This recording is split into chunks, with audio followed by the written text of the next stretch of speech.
Icon of the sea എന്ന് പറയുന്ന ship മിയാമിയിൽ വന്നപ്പോൾ എടുത്ത വീഡിയോ ആണ് കേട്ടോ. ഒരു ഷിപ്പിൽ ജോലിക്ക് കയറാനായിട്ട് ഒരുപാട് കടമ്പകൾ കഴിക്കണം. കാരണം അത്യാവശ്യം നല്ല പാടാണ് ഇൻ്റർവ്യൂവും കാര്യങ്ങളൊക്കെ. അതുപോലെ തന്നെയാണ് ഷിപ്പിലെ ജോലി എന്ന് പറയുന്നത് നല്ല കഷ്ടപ്പാടുള്ള ജോലിയാണ്. പക്ഷേ നമ്മൾ എല്ലാ ജോലിക്കും അതിൻ്റേതായ ബുദ്ധിമുട്ടും കാര്യങ്ങളുണ്ട്. പക്ഷേ നമ്മൾ ഇഷ്ടപ്പെട്ട് അല്ലെങ്കിൽ ഇഷ്ടപ്പെടണമെന്ന് വിചാരിച്ചൊരു ജോലിയിൽ ഏർപ്പെട്ട് കഴിഞ്ഞാൽ നമുക്ക് ഉറപ്പായിട്ടും പ്രത്യേകിച്ച് ഷിപ്പിലെ ജോലി എന്ന് പറയുന്നത് അത്യാവശ്യം നല്ല കാശുണ്ടാക്കാൻ പറ്റുന്നൊരു ജോലിയാണ്. പിന്നെ സേഫാണ്.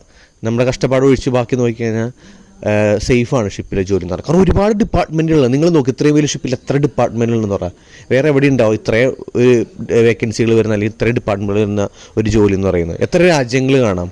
അതുകൊണ്ട് തന്നെ പറയുന്നത്, നിങ്ങൾക്ക് ആഗ്രഹം ഉണ്ടെന്നുണ്ടെങ്കിൽ എൻ്റെ പഴയ വീഡിയോസ് കണ്ടിട്ട് അതിനകത്ത് ഞാൻ എങ്ങനെ അപ്ലൈ ചെയ്യണം, ഏതൊക്കെ കമ്പനിയുടെ ഇമെയിൽ ഐ ഡിയും കാര്യങ്ങളെല്ലാം കൊടുത്തിട്ടുണ്ട്. എന്നിട്ട് നിങ്ങൾ ഇൻ്റർവ്യൂ വിളിക്കുമ്പോൾ ഡയറക്റ്റ് പറ്റുന്ന ഒരു ക്വാളിഫിക്കേഷനുള്ളൊരു ഒരു ഇത്തിരി ദൂരം ഉണ്ടെന്നുണ്ടെങ്കിലും കുഴപ്പമില്ല. മുംബൈയിലോ ഗോവയിലോ ബാംഗ്ലൂരോ പോയി അപ്ലൈ ചെയ്യും.